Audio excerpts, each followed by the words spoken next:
Welcome back to my channel learning continuous. Recounting చేయాలా వద్దా అనే క్వశ్చన్ మన వాళ్ళు అడుగుతూనే ఉన్నారు రెగ్యులర్గా. అన్న ఏం చేయమంటావు, తక్కువ అనిపిస్తున్నాయి మార్కులు, ఎస్పెషల్లీ ఇన్ తెలంగాణ మూమెంట్. ఒక ఆయన నాకు ఫోన్ చేసిండు, అన్న నేను మినిమమ్ 100 రావాలి నాకు తెలంగాణ మూమెంట్లో. నేను Telangana movement in and out వెనకది వెనకకి 10 సార్లు చదివిన బుక్, మినిమం 100 రావాలి నాకు. ఆయనకంట 50 చేసిరండి కరెక్ట్. అన్న నేను ఇది ఏదో ఓవర్ కాన్ఫిడెంట్గా చెప్తలేను, నేను తెలంగాణ మూమెంట్కి చాలా అద్భుతమైన కొటేషన్స్ కూడా వాడి అద్భుతంగా రాసిన. అసలు ఎంత అద్భుతంగా ఉంటుందంటే నా పేపరు ఇది ఇస్తే ఎవరైనా నాది కాపీ కొడతారేమో అన్న లెవెల్లో నేను చదివి అంత డీటెయిల్డ్గా ఓన్గా రాసుకొని పెట్టుకుని అద్భుతంగా రాస్తే 50 మార్కులు వేసిరన్న అని ఆయన అంటుండే. చాలా బాధపడుతుంది. నాకు గ్రూప్ 1 రాకపోయినా పర్వాలేదన్న, కానీ తెలంగాణ మూమెంట్లో 50 రావడం అనేది ఎక్కువ బాధ కలిగిస్తుంది అని ఆయన చెప్తున్నాడు. అట్లా చాలామంది నాకు ఫోన్ చేసి ఏమంటారంటే తెలంగాణ మూమెంట్లో తక్కువ వచ్చినాయి, జనరల్ ఎస్ఏలు తక్కువ వచ్చినాయి, తెలంగాణ మూమెంట్ తక్కువ వచ్చినాయి, జనరల్ ఎస్ఏలు తక్కువ వచ్చినాయి. జనరల్ ఎస్ఏ గురించి నేనే చెప్తా, నాకే తక్కువ వచ్చినాయి. 100 ఎక్స్పెక్ట్ చేసిన 65 వేసిరు, 65. అయితే మన వాళ్ళకి చెప్తే అంటారు, అన్న 65 ఏం తక్కువ ఏం కాదు, మంచి మార్కులే, ఎందుకంటే you have return very well, అందరికీ 70, 72 ఉన్నాయి టాపర్స్కి, సో నువ్వేం తక్కువ చేయలేదు, 65 మంచి మార్కులు అని నాకు చెప్తారు. సరే నా పక్కన పెడదాం అబ్బా, నాకు 65 వేసిరా 40 వేసిరా పక్కన, ఎందుకంటే నేను మిగతా పేపర్లు అన్నీ నేను ఏం రాయలే కాబట్టి పక్కన పెడదాం.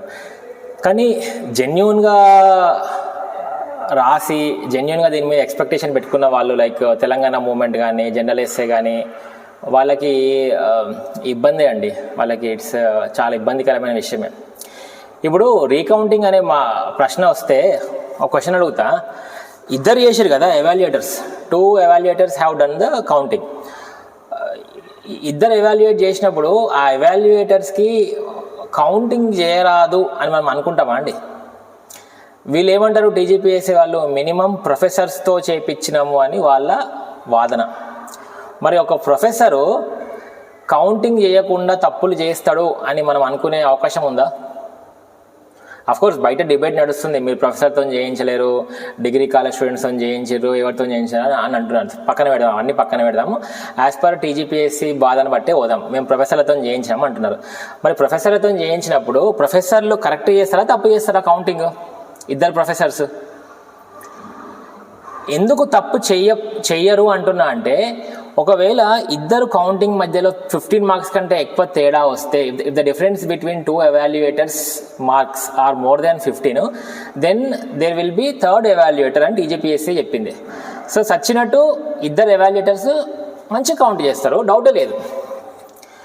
మరి కౌంటింగ్ కరెక్ట్ చేసినాక మళ్ళీ ఈ రీకౌంటింగ్ ఏందండి? రీకౌంటింగ్ అంటే నేను అడిగిన ఎంత అన్న రీకౌంటింగ్ అంటే 1000 రూపాయలట. అంటే ఇప్పుడు నువ్వు 6 పేపర్లు రీకౌంటింగ్ చేస్తే 6000, 3 పేపర్లు రీకౌంటింగ్ చేస్తే 3000. ఎవరికి వచ్చాయి నువ్వు రీకౌంటింగ్? ఉత్త రీకౌంటింగే, కొన్ని ఎవాల్యుయేషన్ కూడా కాదు, రీకౌంటింగే. ఒక్క పేపర్కి 1000 రూపాయలు అండి, 1000 రూపీసా? మన గ్రూప్ 1 ఫీజు ఎంతుండే? గ్రూప్ 1 ఫీజు ఎంతుండే అండ్ మనం కట్టింది ఎంత? లాస్ట్ 2.5 years 2 times నష్టపోయింది ఎంత? 2 సార్లు పేపర్ లీకేజ్ వల్ల నష్టపోయింది ఎంత? అసలు నన్ను అడిగితే రీకౌంటింగ్ ఫ్రీగా చేయాలా చెప్పాలంటే. సరే నువ్వు రీకౌంటింగ్ పెట్టినావు కదా, ఫ్రీగా చేయి. ఎందుకంటే 2 times మాకు నష్టపరిహారం కలిగించలేదు, 2 times మేము అనుభవించిన క్షోభకి నష్టపరిహారం కలిగించకపోగా దానికి కారణమైన వాళ్ళే ఇప్పటి వరకు బయటికి రాలేదు, వాళ్ళకి ఎటువంటి శిక్ష పడలేదు. అంటే ఏం నడుస్తుంది? వాట్ ఈజ్ హ్యాపెనింగ్ అంటే ఎగ్జామ్ రాయడమే శిక్ష అయిపోయింది మన ఆస్పిరెంట్స్కి. మనమే ఎగ్జామ్ రాయాలా, పైసలు కట్టాలా, అశోక్ నగర్లో పెట్టాలా, చదవాలా, చెయ్యాలా, వాళ్ళు ఎవడో లీక్ చేస్తాడు, దానికి కూడా బాధ్యత మనమే వహించాలా. మళ్ళీ సంవత్సరం అవుతుందో 2 సంవత్సరాలు అవుతుందో తెలియదు, 3వ సంవత్సరం రాస్తాము, అది కూడా చక్కగా ఉండదు జీవో. దాని మీద ఎన్ని కోర్టు కేసులు వేసినా ఆ కోర్టు కేసులు తేలవు. కోర్టులో ఏమో రీజన్ చెప్పి మీరు లేట్ వచ్చిరంటది, తప్పులు మానవ సహజం అంటది. దానికి కాన్స్టిట్యూషనల్ వ్యాలిటీ ఇప్పటిదాకా రాలేదు జీవో 29కి. అయినా కానీ మనం యాక్సెప్ట్ చేసినాము, మార్కులు తీసుకున్నాము, ఆగమాగం అవుతున్నాము, మళ్ళీ దానికి రీకౌంటింగ్కి డబ్బులు పెట్టాలి. ఇది ఎక్కడ ప్రక్రియ అండి? What is this? రీఎవాల్యుయేషన్ కూడా కాదు, రీకౌంటింగ్కి డబ్బులు అనేది అసలు ఒప్పుకునే సంగతే కాదు. అసలు ఈ పైసలు ముచ్చటనే తీయొద్దు. ఎందుకంటే 2 సంవత్సరాలు భయంకరంగా నష్టపోయాయి. ఇప్పుడు ఒక ఎగ్జామ్కి పోవాలంటే పైసలు ఖర్చు కావా? 1000 రూపాయల కంటే ఎక్కువ అవుతాయి. ఒక్కొక్కటి సెంటర్ ఎక్కడనో పడ్డది, ఆ రోజు కారు వేసుకొని పోయినాం, పోయేటప్పుడు వచ్చేటప్పుడు దాని తర్వాత ముందు వెనక అన్నీ కావా అండి? అంతకంటే ఎక్కువ ఖర్చు అయింది, అంతకంటే ఎక్కువ. ఈ మానసిక క్షోభకి ఎవడిస్తాడు పైసలు? The mental trauma which each aspirant has gone through for quite couple of years. దీనికి what is the compensation that the government or TGPSC will provide to the aspirant? ఇప్పుడు మనమైతే ఒక కరెంట్ బిల్ కట్టకపోతే, ఒక వాటర్ బిల్ కట్టకపోతే మనకేం చేస్తారు? Penalty వేస్తారు, అవునా? పెనాల్టీ వేసుకుంటూ పోతూనే ఉంటారు. అది వడ్డీ మీద చక్రవడ్డీ పెరుగుతూనే ఉంటుంది. మన గవర్నమెంట్ దయజలిస్తే ఒకసారి సడన్గా రిబేట్ ఇస్తుంది, 50% కట్టేసేయండి, 45%లో కట్టేసేయండి అంటుంది. కానీ they will not leave it like that. They will take the penalty, they will take the fine. మరి ఇన్కమ్ ట్యాక్స్ కూడా అంతే. ఇన్కమ్ ట్యాక్స్ నువ్వు ఒకసారి జూలై 31 లోపల ITR ఫైల్ చేయలేదు అనుకుందాము, ఫైల్ చేయకపోతే నేనేమన్నది నెక్స్ట్ ఇయర్ ఆ ఇన్కమ్ ట్యాక్స్లో లాస్ట్ ఇయర్ ఫైన్ వేస్తుంది మళ్ళీ నీకు. అంటే స్టేట్ గవర్నమెంట్ మన మీద ప్రాపర్టీ ట్యాక్స్ మీద ఫైన్ వేస్తుంది, కట్టకపోతే వాటర్ బిల్ మీద ఫైన్ వేస్తుంది. ఇప్పుడు మొన్న నేను వాటర్ బిల్ కట్టకపోతే ఫైన్ పడింది, 10 రూపాయలు లేట్ ఫీ అని వేసిరా లేదా? 10 రూపాయలు వేసిరు కదా. అంటే స్టేట్ గవర్నమెంట్ మనకు ఫైన్ వేస్తుంది ప్రతి చిన్న విషయం మీద, సెంట్రల్ గవర్నమెంట్ ఇన్కమ్ ట్యాక్స్ మీద మనకు ఫైన్ వేస్తుంది. మరి మనకు నష్టం జరిగినప్పుడు మనం ఫైన్ అడగడం తప్ప? మనం కూడా అడగాలి కదా ఫైన్. మరి మాకేమో ఉంది, మరి మాకు నష్టపోయినాము, ఇంత డబ్బులు నష్టపోయినాము, మానసికంగా క్షోభ అనుభవించినాము, అన్ని విధాలుగా నష్టపోయినప్పుడు దీనికి ఏమి గవర్నమెంట్ ప్రొవైడ్ చేయదా? ప్రొవైడ్ చేస్తలేదు. ఇంకా అడిషనల్గా ఇంతవరకు సిట్ ఇన్వెస్టిగేషన్ రిపోర్ట్లో ఎవడు దొంగనో ఎవడు దొరనో ఎవరికి తెలియదు. No one knows what is. అసలు అది ఎటుపోయిందో కూడా ఎవరికి తెలియదు. ఇట్లా చేస్తే ఏమవుతుందండి? ఇట్లా చేస్తే డౌన్ ద లైన్ జనాలు ఈ ఎగ్జామ్కి రారు. ఈ ఎగ్జామ్ యొక్క దాన్ని ఏమంటారంటే ఇంటిగ్రిటీ, దాని యొక్క శాంక్టిటీ అంటారు చూసినావా? ఈ ఎగ్జామ్ యొక్క శాంక్టిటీ పోతుంది ఎగ్జామ్ది. ఎవరైనా సిన్సియర్గా రాద్దాం అనుకున్నా కానీ వాళ్ళకి నాలాంటి వాడు ఏం చెప్తారంటే, అరే నేను కూడా ఇలాగనే అనుకొని వచ్చి రాసిన, ఏం లేదు, కథ ఏం లేదు, అంత ఇది గేమే వేరే, ఈ గేమ్ రూల్సే వేరే. బయటకి బోర్డు మీద రాసిన రూల్స్ వేరుంటాయి, కానీ వెనకాల గేమ్ రూల్స్ వేరుంటాయి అని చెప్పాల్సిన పరిస్థితి వస్తుంది. నాలాంటి వాడిని చూసి వేరే వాళ్ళు కూడా అదే చెప్తారు, వాడు పోయిండు కదా, ఆయనకి ఏమైంది, మంచిగా అయింది పో, అంతే. అదే అవుతుంది ఇప్పుడు బయట. ఇప్పుడు నేనైతే బయట తలెత్తుకొని తిరగలేకపోతున్నాను. నన్ను ఎవరు చూసినా అదే అడుగుతారు, అన్న ఏమైందన్న జాబ్ వదిలేసి TGPSC కూర్చున్నావు కదా. ఒకవేళ ముఖం ముందరనే అంటారు, నేను అప్పుడే చెప్పలేదా, 3 సంవత్సరాల క్రితమే చెప్పలేదా ఇది కానిపోని ముచ్చటని. ఇప్పుడు వాళ్ళందరికీ నేను ఏం ఆన్సర్ చెప్పాలని నాకు అర్థమవుతలేదు. చాలా బాధగా ఉందండి ఇది. This is very very pathetic అంటే ప్యాథటిక్. అసలు ఎన్ని ఇష్యూస్ ఒక్కదానికి కూడా ఆన్సర్ లేదు. Starting from GO29 constitutional validity లేదు, 563 పోస్టులలో 503 + 63 అడిషనల్గా జనాలను కలిపిర్రు, పోస్టులు కలిపిర్రు, మళ్ళీ కొత్తలను యాడ్ చేసిర్రు, దానికి ఆన్సర్ లేదు.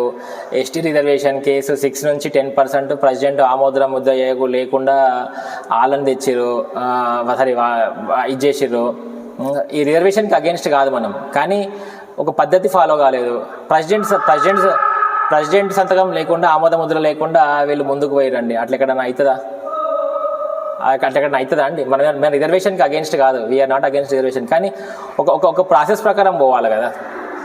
అండ్ నాన్ లోకల్స్కి కింద అది వచ్చింది, నాన్ లోకల్స్కి EWS ఇచ్చిర్రు, నాన్ లోకల్స్కి క్యాస్ట్ సర్టిఫికేట్ ఇచ్చింది తెలంగాణ.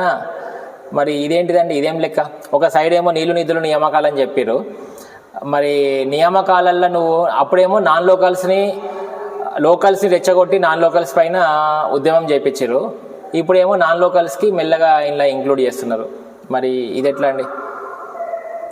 అంటే నేను ఏమన్నా అంటే నాన్ లోకల్స్కి నేను ఏమంటున్నా, వాళ్ళని ఏం తిడతలేను కొడతలేను, కానీ ఈ ప్రాసెస్ ఉంది చూసిరా, ఈ process leakage is a problem. And politicians అన్నెసెసరీగా లోకల్స్ని నాన్ లోకల్స్ పైన రెచ్చగొట్టడం తప్పు కదా అది. అరే మనం చిన్నప్పటి నుంచి లోకల్స్ నాన్ లోకల్స్ అందరం కలిసే పెరిగినాం, హైదరాబాద్ కలిసి పెరిగినాం. కానీ అంటే మీకు అవసరం వచ్చినప్పుడేమో నాన్ లోకల్స్ మీద రెచ్చగొడతారు లోకల్స్ని, మీకు అనుకూలంగా ఉన్నప్పుడు. మీకు అనుకూలంగా లేనప్పుడేమో వాళ్ళకి సపోర్ట్ చేస్తారు. మరి ఇది ఎక్కడ న్యాయం అంటున్నా? అయితే అటుండు లేకపోతే ఇటుండు, ఇది తప్పు కదండి. Either you be on that side or this side, ఏదో ఒక సైడ్ ఉండాలి. కానీ మీకు పొలిటికల్ మైలేజ్ రావడానికి కోసం ఒకసారి ఏమో అటు ఉంటారు, అటు మాట్లాడతారు, ఒకసారి ఇటు మాట్లాడతారు. అంటే అల్టిమేట్గా వచ్చేసింది తెలంగాణ ప్రజలు పిచ్చోళ్ళ. తెలంగాణ ప్రజలని పిచ్చోళ్ళని చేశారు. నీళ్లు నిధులు నియామకాలను నమ్ముకొని 2014 నుంచి ఇప్పటిదాకా కూర్చున్నాము. వీళ్ళని మాత్రం ఆగం చేసేసారు. మళ్ళీ ఇప్పుడు చూస్తే తెలుగు మీడియం పోరగాళ్ళకి మార్కులు వేయలేదు. కనబడతలేదు అండి తెలుగు మీడియం పిల్లలకి ఎంత.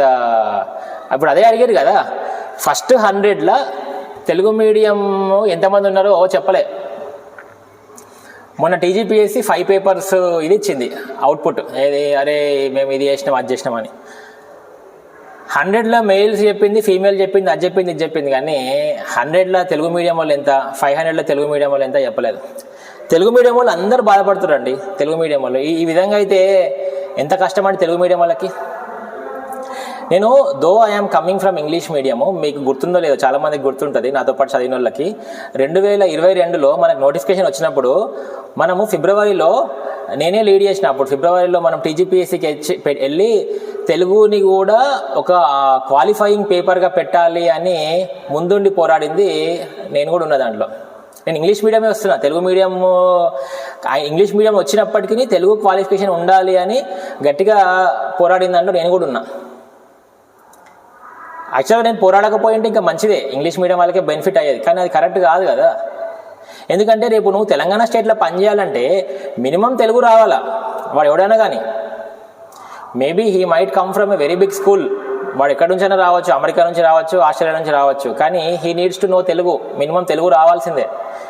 సో తెలుగు మీడియం వాళ్ళకి చాలా ప్లస్ పాయింట్ క్వాలిఫికేషన్ పేపర్. మాలాంటి ఇంగ్లీష్ మీడియం వాళ్ళకి అది నష్టమే. కానీ నేను అయినా కానీ ఒప్పుకోలే. We fought, I went with టీజీపీఎస్సీకి వెళ్ళి రిప్రజెంటేషన్ కూడా ఇచ్చిన, సార్ తెలుగు క్వాలిఫికేషన్ పేపర్ ఉండాలి సార్ అని. అందుకోసం అంటున్నా, ఖచ్చితంగా తెలుగు మీడియం వాళ్ళకి ఉండాలండి. ఇప్పుడు నిన్న చూసిన న్యూస్, మహారాష్ట్రలో అంట ప్రతి పేపరు మరాఠీలోనే రాయాలంట. నిన్న వచ్చింది కదా, అందులో తిరుగుతుంది కదా, దాంట్లో వాట్సాప్లో తిరుగుతుంది న్యూస్. ఖచ్చితంగా మరి పక్క రాష్ట్రాలలో ఏమో వాళ్ళ భాషకి అంత ఇంపార్టెన్స్ ఇస్తారు, మరి మనమేమో మన భాషని మూలకు పడేస్తున్నాం. తెలుగు మీడియం వాళ్ళు ఏ నష్టం చేశారండి? వాళ్ళకి ఎందుకు రావు మార్కులు? వాళ్ళ ఎందుకు తక్కువ వచ్చినాయి వాళ్ళకి? ఇప్పుడు నిన్న మొన్న నా వీడియోస్ చూస్తే అందరు తెలుగు మీడియం వాళ్ళు అన్న మనము ఇంకోసారి కొట్టాలంటే తెలుగు మీడియంలో రాయొద్దన్న అని బాధపడుతున్నారు. తప్పు కదండి. ఇప్పుడు వాడు ఇంగ్లీష్ మీడియం అయినా తెలుగు మీడియం అయినా knowledge is knowledge, subject is subject. Knowledge subject మీదనే వారి యొక్క ఇంటిగ్రిటీ నిబద్ధత మీద డిపెండ్ అయి ఉంటుంది. కానీ వాడు తెలుగు మీడియమా ఇంగ్లీష్ మీడియమా it is relevant.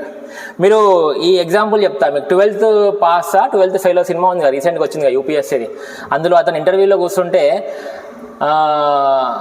Can't you speak in ఇంగ్లీషో ఏదో ఉంటుంది. ఆయన అంటాడు ఒక గ్లాస్ పానీ ఇవ్వు అంటాడు. అంటే ఈయన గాజు గ్లాస్లో వాటర్ ఇస్తాడు, ఈయన మెయిన్ చైర్మన్.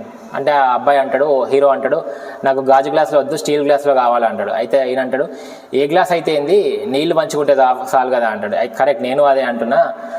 ఆఫీసరు ఏ మీడియం నుంచి వస్తే ఏందండి, ఇంగ్లీష్ మీడియం నుంచి వస్తేంది, తెలుగు మీడియం నుంచి వస్తేంది.